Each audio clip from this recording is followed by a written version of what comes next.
everybody. Okay, welcome to the Scottsdale Big Study, where we'll study the Big Book of Alcoholics Anonymous. Today is Saturday, the 12th of March. My name is Audrey, and I'm a grateful recovered compulsive overeater from County Meath in Ireland. And I'm the host for today's study, and our co-host is Sue L and Nancy J. If you have any questions during the meeting, please contact either myself or Nancy by private message in the chat function. Please note that the speaker, Harlan, will be recorded for the duration of the study. However, the question and answer sessions that follow will not be recorded. We will post the link to the previous week's recording in the chat function.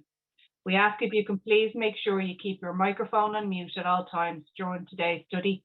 And also please turn off your video if you are exercising, eating, or if you need to step away from your screen for any reason.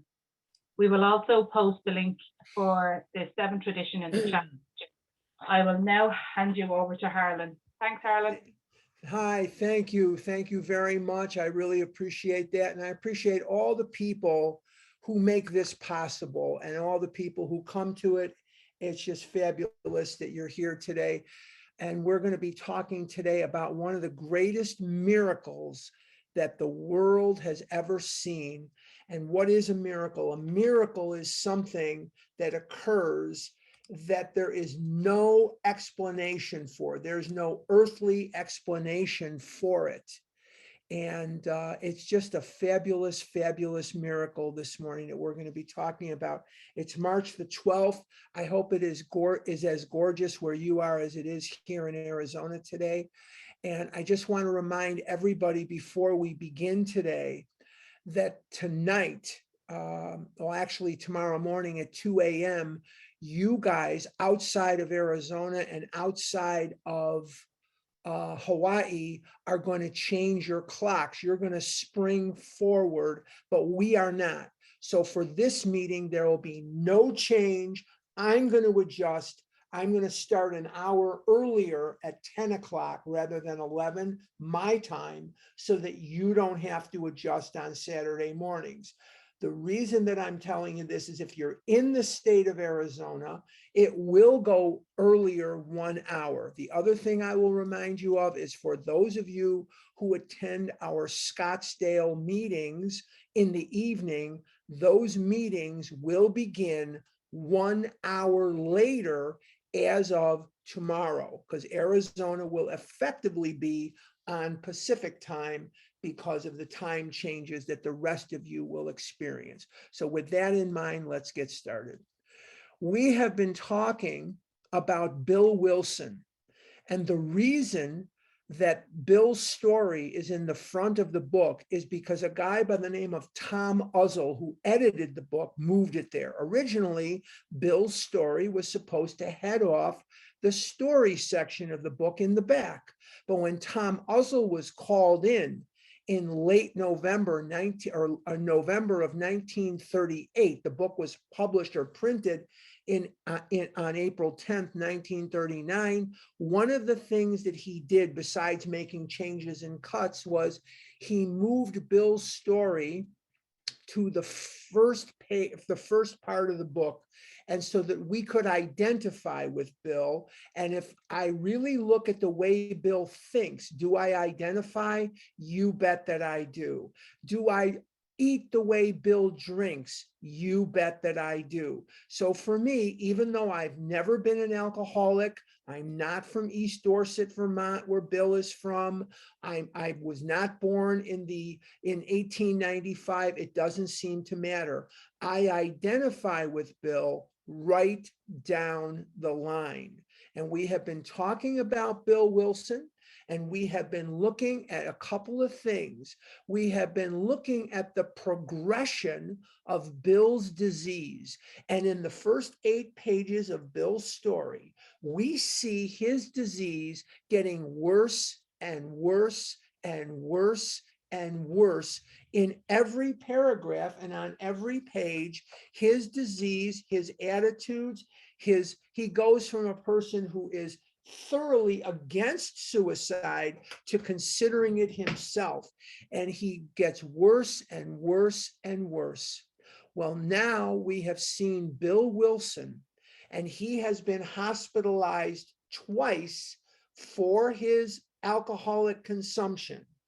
And the first time he got hospitalized, he was under the care of Dr. William Duncan Silkworth, who was the medical director at Towns Hospital in New York City. And as the medical director, he exposed Bill to a theory, an opinion, a notion that he had. And what was that notion? What was that theory that he had? The theory that he had was that alcoholism was a disease. And he cited two components to that disease.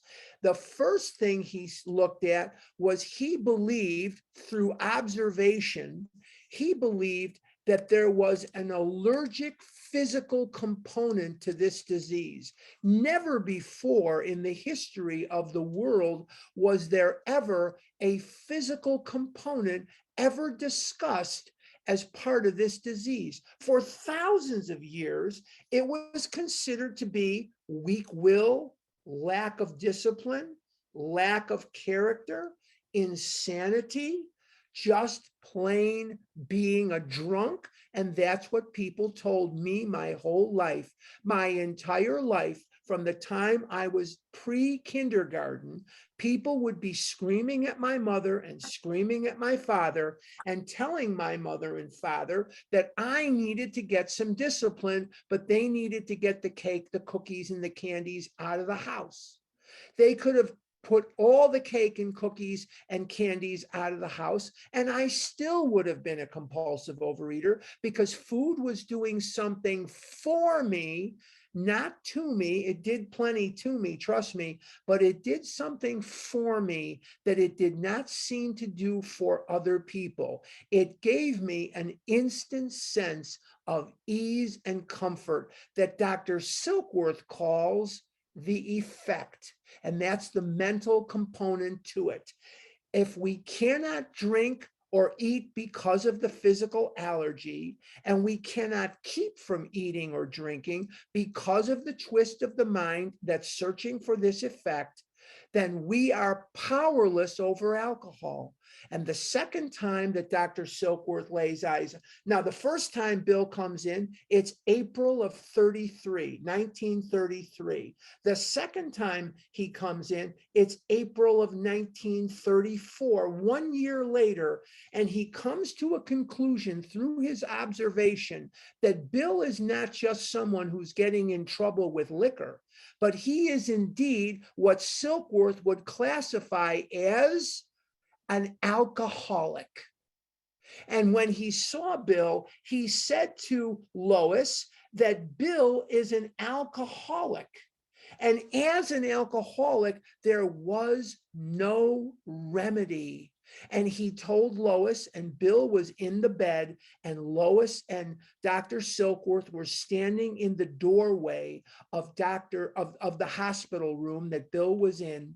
And Bill is waking up, and he is hearing Lois talking to Silkworth, and Silkworth is telling Lois, you're going to either have to bury him in the cemetery, you're going to have to understand that he is going to go mad, he's going to get a wet brain, and he is going to go to the insane asylum.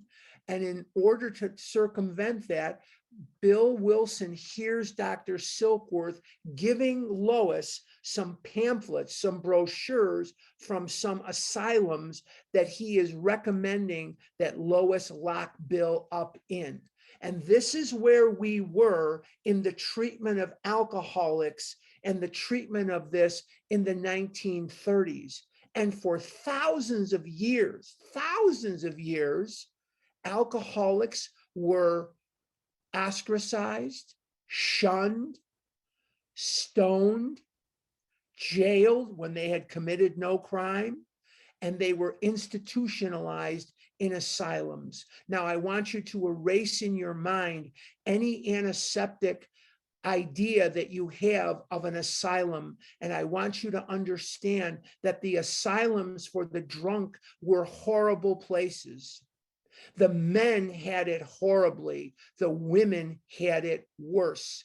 Women and men alcoholics were given lobotomies against their will. They felt that if they just cut out their frontal lobe and made them vegetables, at least they wouldn't drink anymore. Women and men were sterilized against their will. Women were given hysterectomies if they were of the reproductive ages. They were given hysterectomies against their will so that they could not pass on their evil genetics to the next generation of alcoholics. And this is the barbarism. This is the barbaric treatment of alcoholics that had been going on for thousands and thousands of years. Now, what we're going to be discussing this morning is going to change all that forever. And Bill Wilson is very down on his luck. He had been sober coming out of Towns Hospital for a while. He was sober from April of 1934 until November 11th of 1934. November 11th is Armistice Day. And on Armistice Day, 1934, Bill Wilson, who was a veteran of World War I, he was a veteran, and he decided that he was going to go golfing. And he was going to go golfing and took the bus to the end of the line where there was a golf course that he enjoyed playing golf on. And as he rode on the bus, a man boarded the bus with a shotgun. Could you imagine boarding a bus today with a shotgun and not being arrested or tackled or something? Could you just imagine how different the world is today? But this guy boards with a shotgun, and he's going to go do some skeet shooting on his day off. And he enjoyed skeet shooting. And Bill and this fella are having a conversation. And the conversation is just small talk. Hey, nice weather. Oh, hey, where are you going? Oh, I'm going to go shoot some golf. Oh, I'm going to go shoot some skeets, whatever. I'm not sure what a skeet is, but it looks like a plate or a clay. They call it a pigeon. It doesn't look like a pigeon to me, but okay, whatever. Okay. But the bottom line is they're going. And what happens to the bus? The bus has an accident. The bus has a traffic accident. And they have to stop the bus. And what they have to do is wait for another bus for the city of New York to send in another bus. And while they're waiting for this bus, Bill Wilson and this gentleman go into a restaurant/bar. And he's telling this man about how he is an alcoholic and how drink does not agree with him. And that if he takes one drink, he's going to drink beyond what he can comprehend. And then the guy comes over that Bill Wilson describes as an Irish bartender. I don't know whether the guy was Irish or not. The guy might have been whatever, but Bill Wilson describes him later in his writings as an Irish bartender. And he comes over with a couple of drinks and says, "Were you fellas in the war?" And Bill and this other guy said, "Yes, we were. Yes, I was. Yes, he was. Yes." He puts down two drinks on the table, on the house. And Bill Wilson, without thinking, now he had just told this man, he had just had a conversation with this man about how he was an alcoholic and how beer, liquor made his life a living hell. And with no more thought than anything, he takes the drink. And he's drunk because the mental twist caused him to take the first drink. And the physical allergy caused him to drink so much that he never got to golf. But he was in that bar, drunker than you could imagine. Do I relate to the way Bill thinks? Yes. Do I eat the way Bill drinks? Yes. And in November of 1934, after triggering the physical allergy, Bill Wilson is in his home at 182 Clinton Street. And the phone is going to ring, and we're going to pick up one paragraph, and then we're going to stop again, and I'll give you the backstory.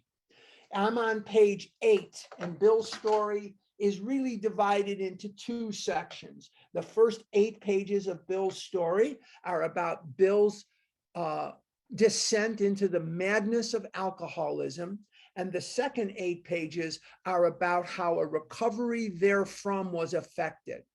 So my musing, or excuse me, near the end of that bleak November, I'm on page 8. Near the end of that bleak November, I sat drinking in my kitchen.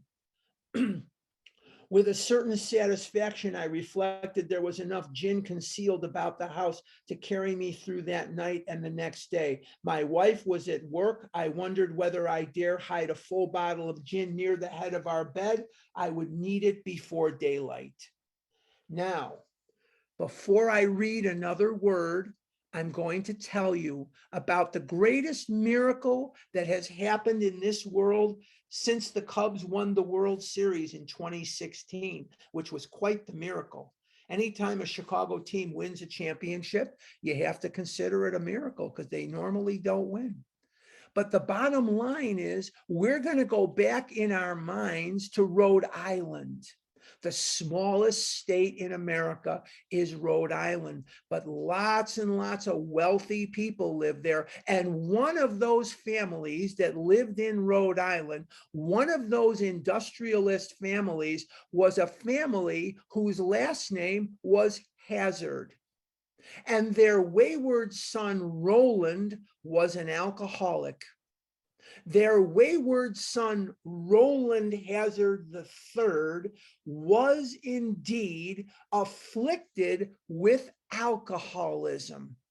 So much so that in the late 1920s, he sequestered himself on a Caribbean island. And as he was sequestered on this Caribbean island, there was a quartermaster who came by ship to give him food and make sure he was okay and to give him supplies. But he was instructed by Roland himself not to bring any liquor. And he didn't.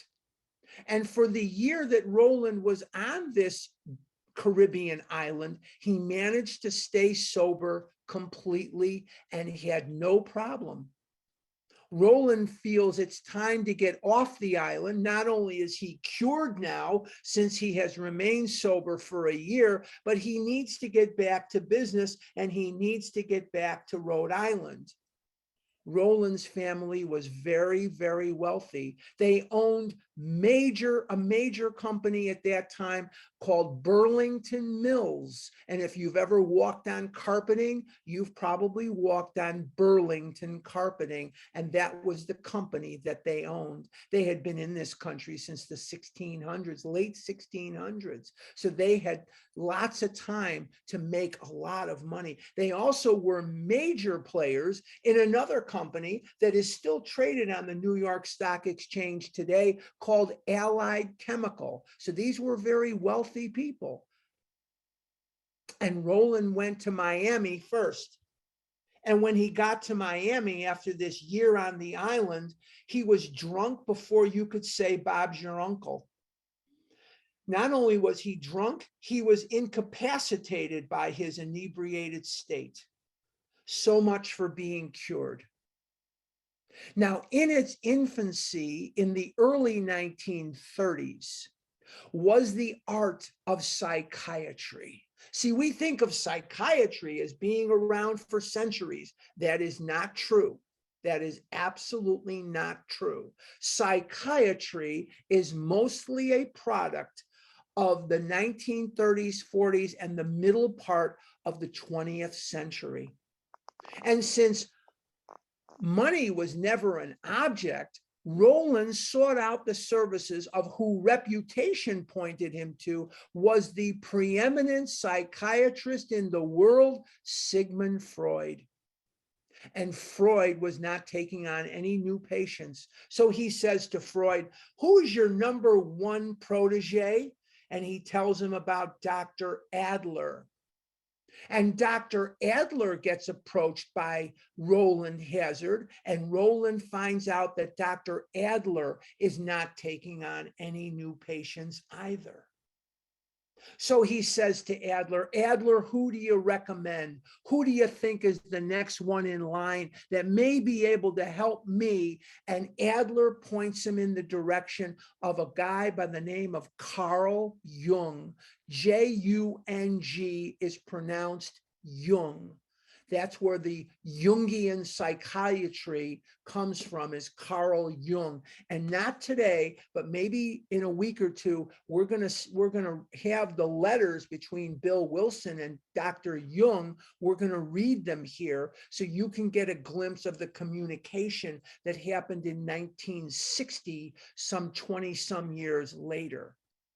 But what we're going to talk about today is that Jung was in Switzerland, Geneva, Switzerland. So Roland had to go by ship across the Atlantic to get to Dr. Jung, and he checked himself into a hospital, and Jung treated him in this hospital for 1 year. He came there in 1931. And by 1932, Roland was in this hospital. You can't do that today. Hospitals are not hotels. You just can't check in and check out. You can't do that today. But Roland could at that time. And Jung treated him. And at the end of the year, Dr. Jung, this is 1932. Hold on 1 second here.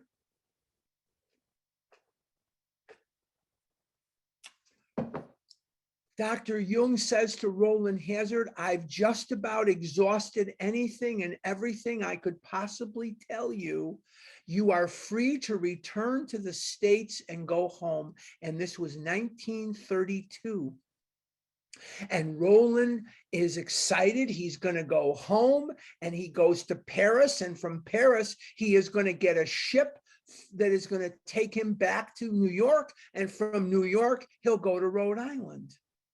Only when he gets to Paris, who does he happen to run into but two very, very dear friends of his parents who are vacationing there.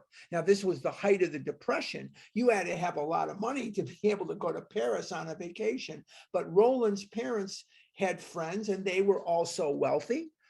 Birds of a feather kind of thing. And they were vacationing in Paris. And Roland explains to them when asked, what are you doing, my boy, in Paris? It's wonderful to see you.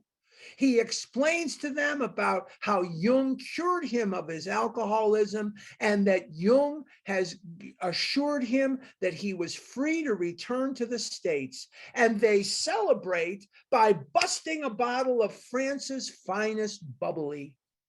And they order a bottle of the best champagne that this restaurant had. And they bust open that bottle of champagne. And within a very, very short period of time, Roland is incapacitated by his inebriated, drunken state. Was he cured after the island? No. Was he cured after Dr. Jung? No. Roland goes back to Switzerland and asks Dr. Jung what happened. Now, is it odd or is it God that Roland got to Jung rather than Adler or Freud? Because Adler and Freud believed that all solution lie within the mind. They believed that solution lie within the cerebral. Maybe he believed he wanted to have sex relations with his mother or something. I have no idea. I don't know. But I've heard that Freud was big on that mother-son kind of thing. I don't know. But anyway, it was a God thing. Is it odd or was it God that he got to Jung? Because Jung said to Roland Hazard after being begged, and Jung says to Roland, there's nothing we can do for you. You're going to die of this alcoholism. I have misjudged you, and no amount of treatment by me is going to make one bit of difference when it comes to your alcoholism. You are going to either be locked in an asylum or die, and you are not going to be able to prevent that. Now, Roland begs Jung, is there no exception? And Jung says to him, yes. Now, Adler wouldn't have said this and Freud wouldn't have said this, but Jung did. Is it odd or is it God that he got to Jung? Jung says here and there are people who have had a vital spiritual experience.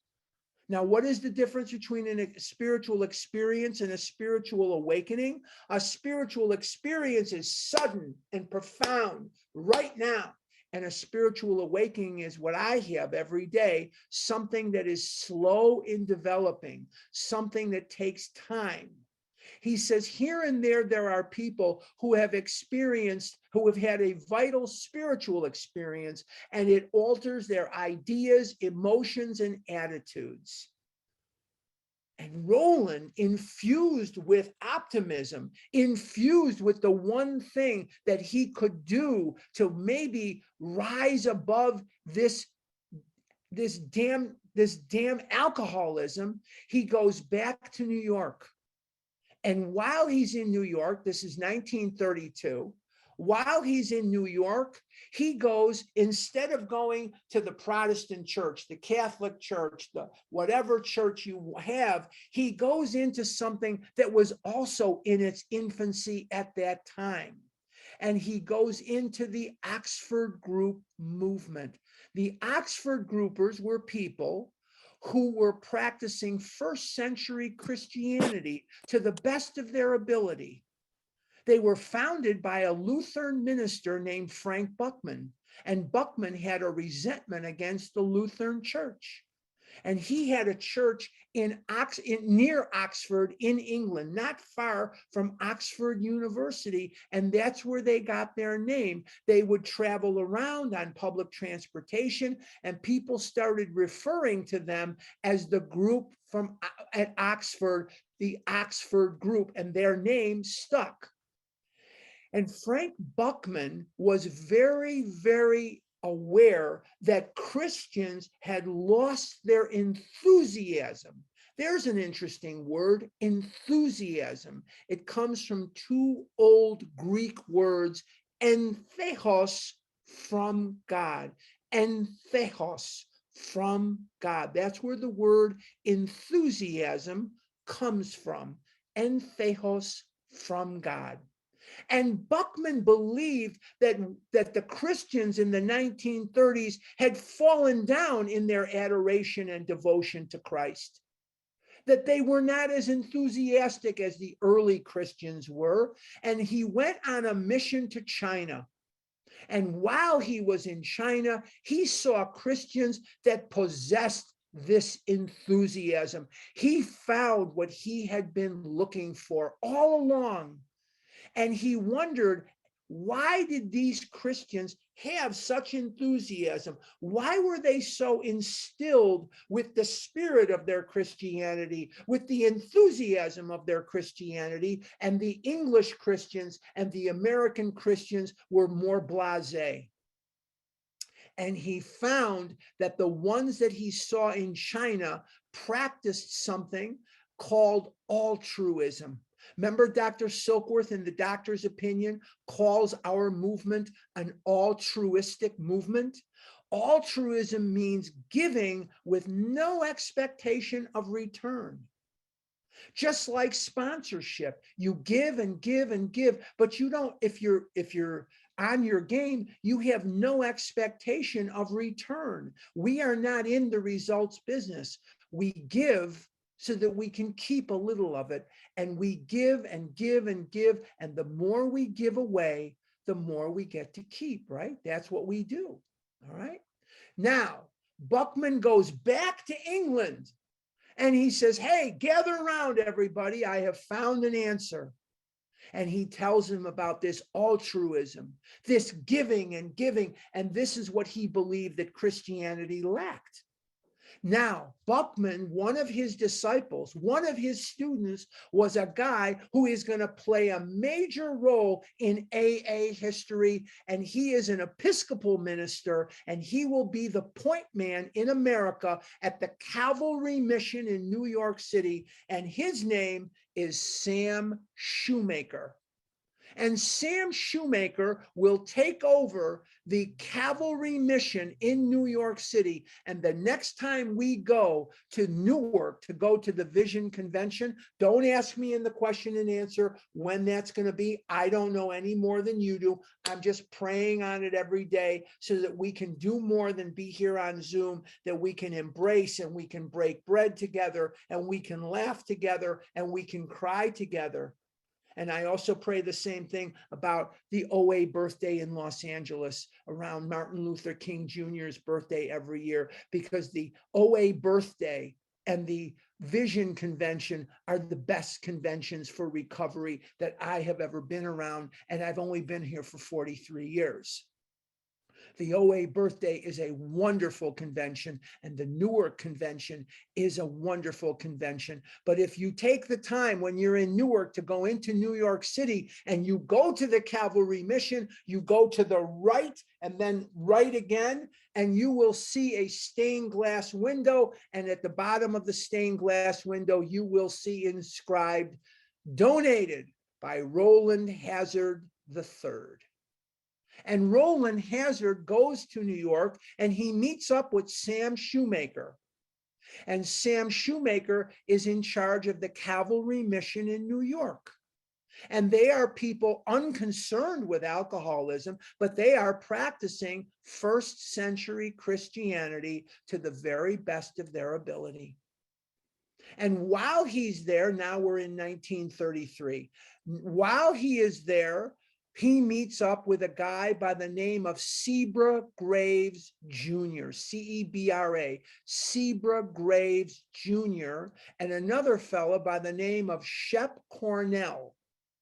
And they become fast friends, and they are bound together by this undeniable fact that the three of these men, without knowing the problem of alcoholism, because they didn't know Dr. Silkworth, they didn't know about the physical allergy, they didn't know about the twist of the mind, they didn't know about anything concerning the problem of alcoholism. But what do they know? They are alcoholics bound together as we are bound together today in their quest for sobriety, and they are staying sober without knowing the problem.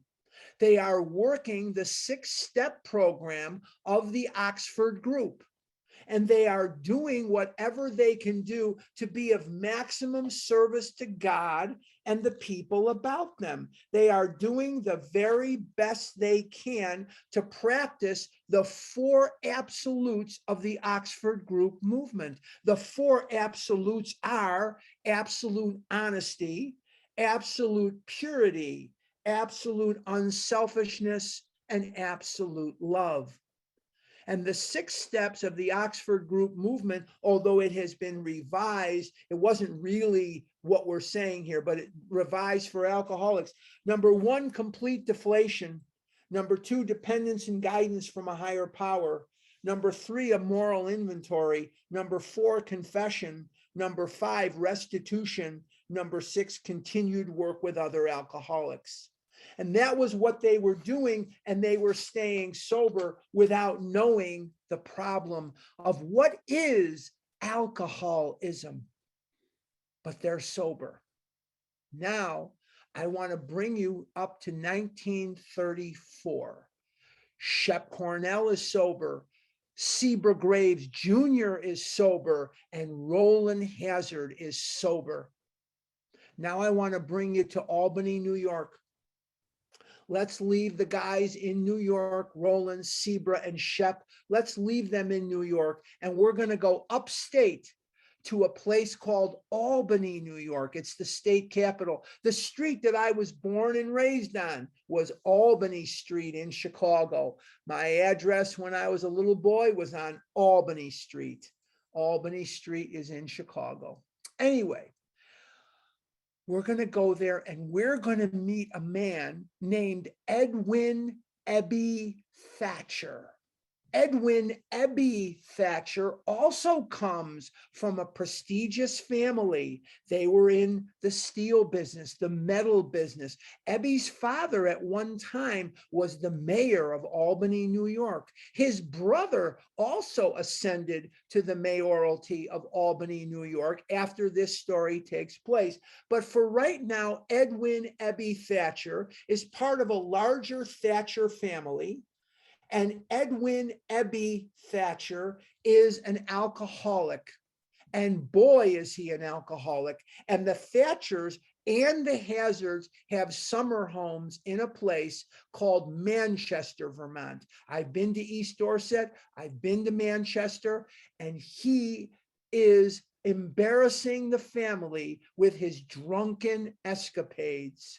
And they say to him, damn you, Ebby, go to Manchester, get the summer home ready. We'll be up there soon, but get out of our sight. You're making us mad. You're embarrassing us with your drunken escapades.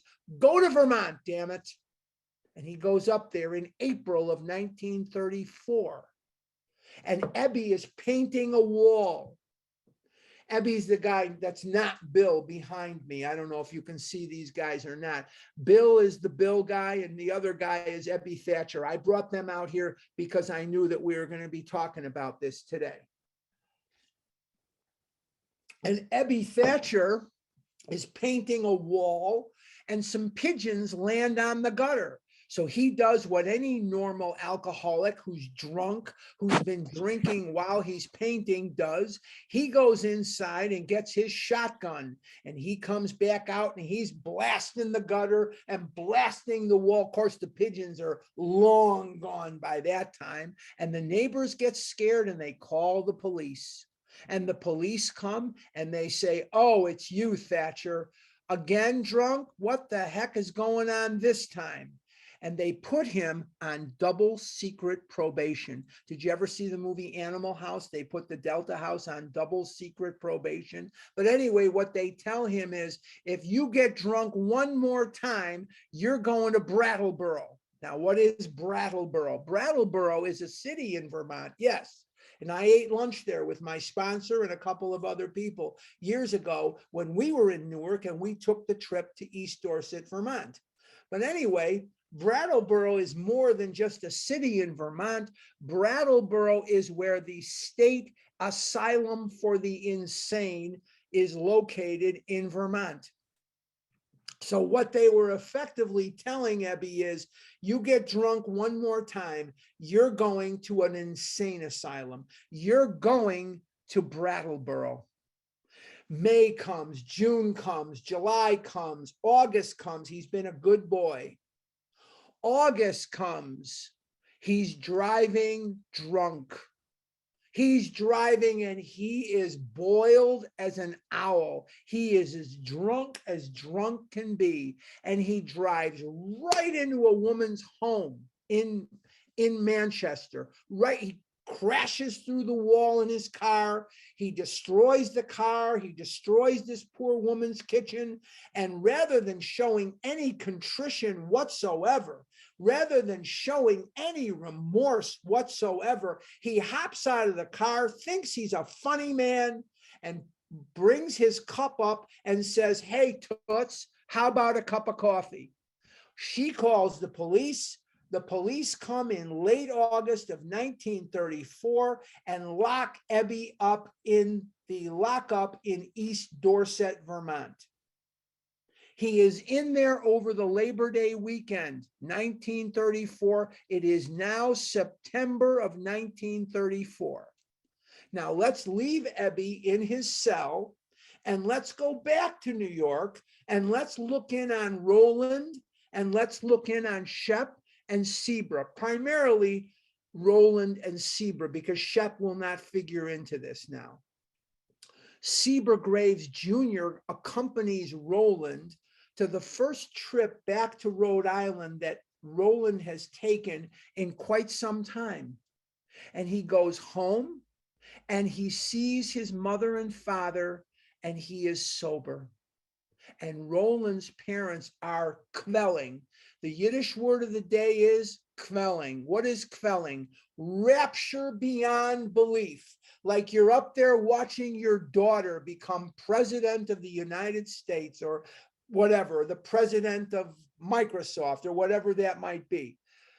And they're quelling about their Roland, who had been drunk, and how many times he's gotten into ugly scrapes with his drinking, and he is in this Oxford group and he's sober.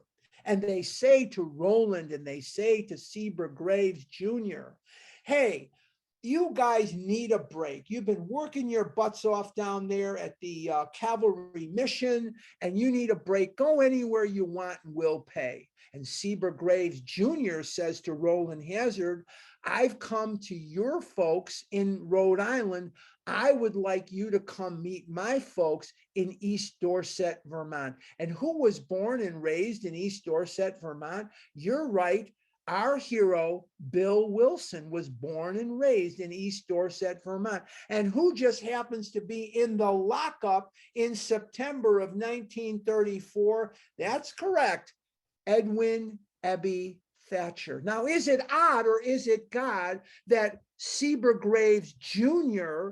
and Roland Hazard get into Vermont about the first week of September 1934? Because had they gotten there a week earlier, I'm in a grave in Waldheim Cemetery in Chicago in a piano case. Had they got there 1 week later, I'd be dead and in my grave in a piano case in Chicago, Illinois at Waldheim Cemetery. They happened to come the very week that Ebby was still in the lockup awaiting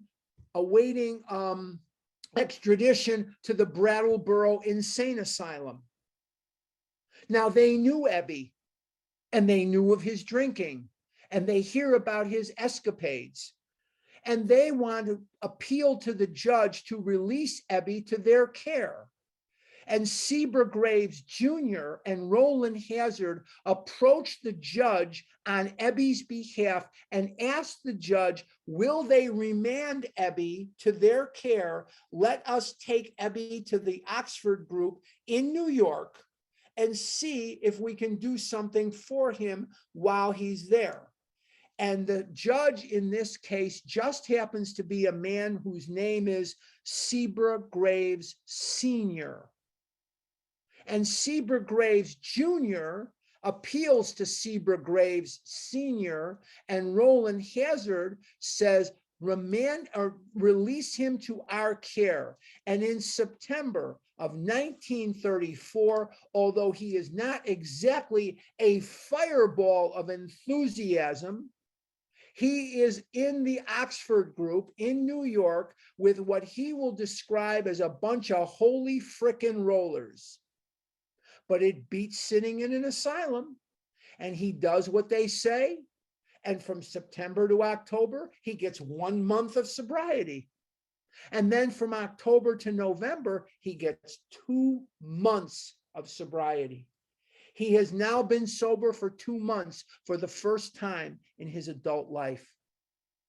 Now, in November of 1934, he is approached by the Oxford group and they say to him, you have to go give testimony. And he says, what's that? Go tell somebody what Christ and what God did for you so that they will come into the Oxford group. And he says, I don't want to do that. And they said, oh, that's okay. You don't have to. We'll remand you back to Brattleboro Insane Asylum. And he says, you know what? Now that I've had a chance to think about it, I think I'll go give some testimony. And he thinks and he thinks, think, like Winnie the Pooh. He thinks, who can he give this message to? And he thinks about his old drinking buddy. And he thinks about the one guy that he knows he can go give testimony to where he won't embarrass himself. And that guy is Bill Wilson. And Bill and Ebby did lots of drinking together, Ebby used to say, if I ever get to be as bad a drunk as Bill Wilson, I'm going to quit. And Bill Wilson used to say, if I ever get to be as bad a drunk as Ebby Thatcher, I'm going to quit. You know, it's just like I used to do. If I ever get to be as nuts as this person or whatever, I was the fattest person around. I couldn't compare that way. But you know, you've all done that. You've done the comparison routine. This is how they used to do with each other. And Ebby Thatcher is coming to call on Bill Wilson in late November of 1934 at 182 Clinton Street in Brooklyn, New York. And we're going to let the book tell us what happens now, because what happens now is going to be a miracle that is going to save 1,000 years from now, 10,000 years from now, is going to save the life of anybody who taps into these 12 steps. It is said by many that the three most important events of the 20th century, going now thousands of years out, what will the 20th century be remembered for? These are the three things. Number one, man's flight at Kitty Hawk. The 20th century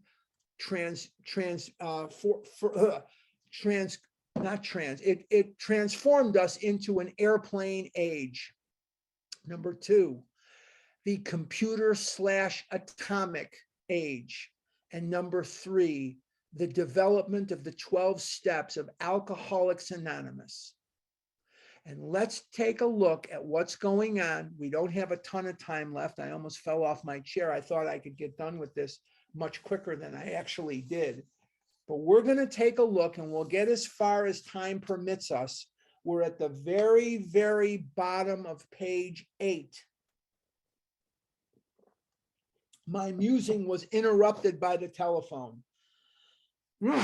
Sorry. The cheery voice of an old school friend asked if he might come over. He was sober. Now you have to remember that Ebby hadn't been in New York sober in years. Every time people saw him in New York, he was bombed out of his mind, bombed out of his mind. And that's something you need to remember as we refer to these things. Ebby was an alcoholic. It was years since I could remember his coming to New York in that condition. I was amazed. Rumor had it that he had been committed for alcoholic insanity. See, Bill knew what was going on. He heard through the grapevine what the heck was going on with his buddy Ebby Thatcher. I wondered how he had escaped. Of course, he would have dinner, and then I could drink openly with him, unmindful of his welfare. I thought only of recapturing the spirit of other days. There was that time we had chartered an airplane to complete a jag. His coming was an oasis in this dreary desert of futility, the very thing, an oasis. Drinkers are like that. Eaters are too. I loved my binge buddies. There were certain friends that I had that would chastise me up and down for eating. Why are you eating this? Why are you eating so much? Why are you doing this? Why are you doing that? But then there were binge buddies where we could just go crazy together, and we could eat everything but the chairs and the walls. I mean, it was just like a jailbreak with the eating. Eaters are like that too. At least I was. Can I relate to the way Bill thinks? You bet I can. Do I eat the way Bill drinks? You bet I do. Do I relate to Bill Wilson? Right down the line, buddy. Right down the line. The door opened and he stood there, fresh-skinned and glowing. I stood at 182 Clinton Street, fresh-skinned and glowing, and I have the pictures to prove it. And if I can find some of them, I'll post them next week behind me. There was something about his eyes. He was inexplicably different. What had happened? I pushed a drink across the table. He refused it. Disappointed but curious, I wondered what had gotten into the fellow. He wasn't himself. Come, what's all this? What's all this about? I queried. He looked straight at me, simply but smilingly. He said, I've got religion. Well, I'm sure glad that wasn't happening in my kitchen that day, because I would have thrown the person out, knowing that I don't want to be preached at. I don't want any rabbis coming out of the woodwork telling me I shouldn't eat Twinkies. I just want to be left alone with my Reese's peanut butter cups, my Bonomo taffy, and my chocolate covered cherries. I don't want anybody telling me from any pulpit why I shouldn't eat. I'm aware of all of it. You don't understand. I can't live without eating. And that's what I thought in those days. I was aghast. So that was it. Last summer, an alcoholic crackpot. Now I suspected a little cracked about religion. He had that starry-eyed look. Yes, the old boy was on fire, all right, but bless his heart, let him rant. Besides, my gin would last longer than his preaching. But he did no ranting. In a matter-of-fact way, he told how two men, Seaber Graves Jr. and Roland Hazard, had appeared in court persuading the judge to suspend his commitment. They had told of a simple religious idea and a practical program of action. That was 2 months ago, and the result was self-evident. It worked. So Bill Wilson is thinking, what the heck is going on here? But remember, he triggered the physical allergy on November 11th. He's drunk. Ebby's sober, but Bill is drunk. He had come to pass his experience along to me, if I cared to have it. And that's a very big thing about pushing this message. If the person doesn't want it, leave them alone. Leave them alone. If they say flat out to you, I don't want to quit, I don't want to stop, I don't want to stop doing this, I don't want to stop doing that, what does the big book tell us? Leave the person alone. That's what we do. He talked, but I was shocked but interested. Certainly I was interested. I had to be, for I was hopeless. And if you remember back when we discussed the doctor's opinion, one of the definitions I have of hopeless, even though it's not the definition, is I have to be out of ideas. And when I'm out of ideas, the only place to go is up. Wino Joe Leaf, he was a circuit speaker years ago, AA circuit speaker. He used to say, when do you know you've reached bottom? Or what do you do when you've reached bottom? Stop digging the hole. You can stop digging at any point in life. He talked for hours. They knew each other. They went to grammar school together. They went to, these guys knew each other for a very, very long time. They went to Burr and Burton Academy. At that time, it was Burr and Burton Seminary. It was a private school that Bill's grandparents and Ebby's parents sent them to in Manchester, Vermont. They were teammates in 1910 when Bill was 15 on the baseball team. So at Burr and Burton, they became very, very good friends. And Ebby and Bill, they have a lot of memories together, mostly about getting soused, but they had a lot of memories. Childhood memories rose before me. I'm on page 10. I'm at the top of 10. I could almost hear the sound of the preacher's voice as I sat on still Sundays way over on the hillside. There was that proffered temperance pledge. I'll circumvent one of your questions. What does proffered mean? Take off the P and the R, it's offered. Proffered means offered temperance pledge. What's temperance pledge mean? It's a pledge that you will never drink alcohol. The Women's Christians Temperance Union, started by Carrie Nation in Evanston, Illinois, lips to touch liquor will never touch mine, that kind of thing. That's what led you to the 18th Amendment of the Constitution for prohibition. Henry Ford was a teetotaler. Nelson Rockefeller was a teetotaler. These were people that supported people. They didn't support them financially, but they supported this idea of never drinking liquor, among many others, many others. As I sat on still Sundays way over there on the hillside, there was that proffered temperance pledge I never signed, my grandfather's good-natured contempt of some church folk and their doings, his insistence that the spheres really had their music, but his denial of the preacher's right to tell him how he must listen, his fearlessness as he spoke of these things just before he died, these recollections welled up from the past. They made me swallow hard. That wartime day in old Winchester Cathedral came back again. Now, let's take a look at that old wartime day in Winchester Cathedral. What was Bill's experience there? He's going to mention it 3 times. It must be important. Bill goes to the seat of the Protestant religion that he follows, and he sees this tremendous church, and he sees this graveyard, and he goes to a man's grave whose name was Fetcher, and his friend is named Thatcher.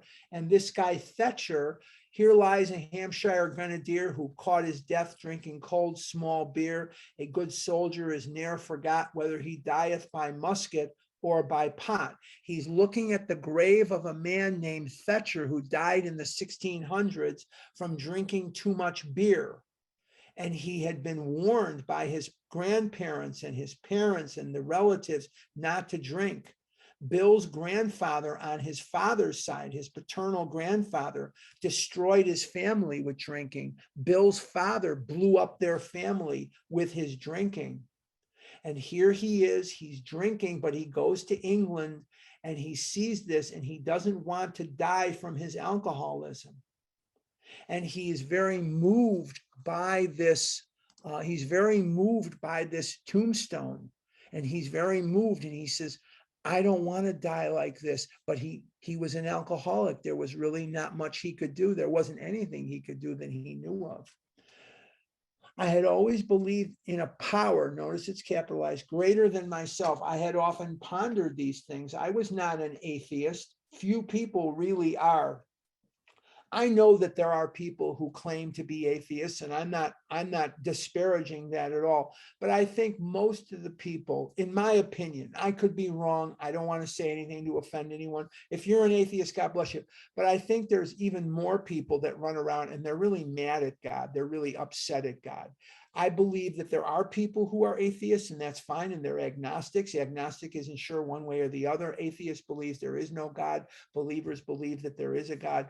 But I think that those pockets of agnosticism where you don't really believe God is going to be there for you, that can be very, very deadly. That can be very deadly. And I think that if you're an atheist, you can recover. If you're an agnostic, you can recover. But if you're mad at God, I think you have these deep-seated resentments against God. That can be the most difficult path to follow. And these are things we have to overcome through maybe choosing another God, maybe working on that with our sponsor.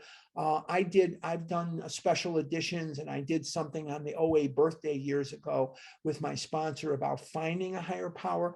I had to resolve those anger issues that I had with God. And when I did, and I resolved a lot of that, it really made a difference in jumpstarting my recovery. Just a little food for thought. I'm not preaching, I'm just sharing my life with you. For that means blind faith in the strange proposition that this universe originated in a cipher. A cipher is nothing and aimlessly rushes nowhere. My intellectual heroes, the chemists, the astronomers, even the evolutionists, suggested vast laws and forces at work. Despite contrary indications, I had little doubt that a mighty purpose and rhythm underlay all. How could there be so much precise and immutable law and no intelligence? I simply had to believe in a spirit of the universe, capitalized, who knew neither time nor limitation, but that was as far as I had gone. So what Bill is echoing is the very sentiment that his grandfather Griffith taught him. Yes, there is a God. I just don't want you telling me how I must believe in that God. I don't want you telling me how to think about what God is or what God is not.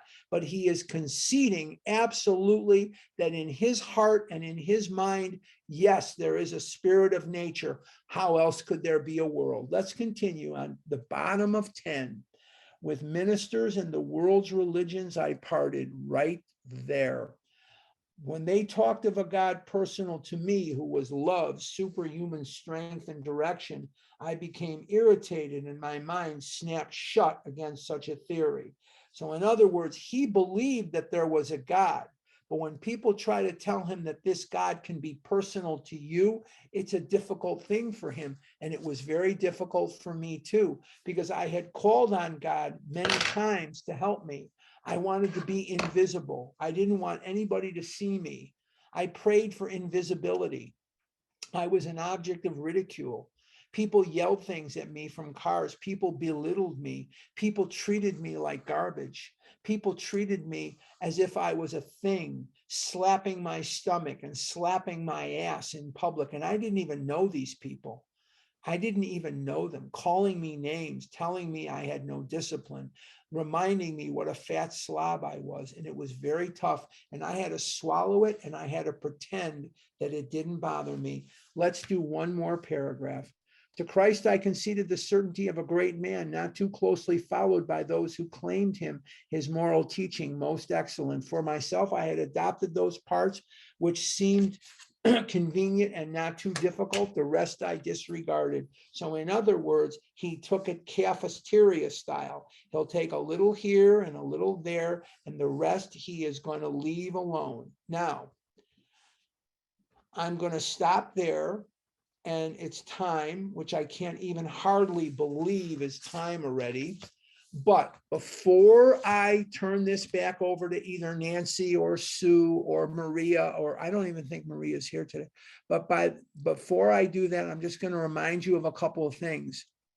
Number one, we didn't cover a lot of ground today in terms of the book, but I want to give you the historical background on what we're seeing here. I think it's important, and to me, it enhances it, and hopefully it'll enhance it for you too. I don't know. But the bottom line is, if you asked a question last week, please step back and let people who didn't ask a question come to the forefront. And no math, and no food. And remember, before I let you go, this is not so much for this big book study, because I'm going to make the adjustment so you don't have to. But if you're in the state of Arizona, then this big book study will begin 1 hour earlier next week. And if you come to our evening meetings, our evening Scottsdale meetings, those meetings will begin 1 hour later as of tomorrow. Okay, either Sue or Nancy, take it away. Harlan, it's Audrey. I'm just going to hand it over to Sue L and Nancy for question and answers. A million. Okay. Okay, great. This is our 30-minute time for just asking questions.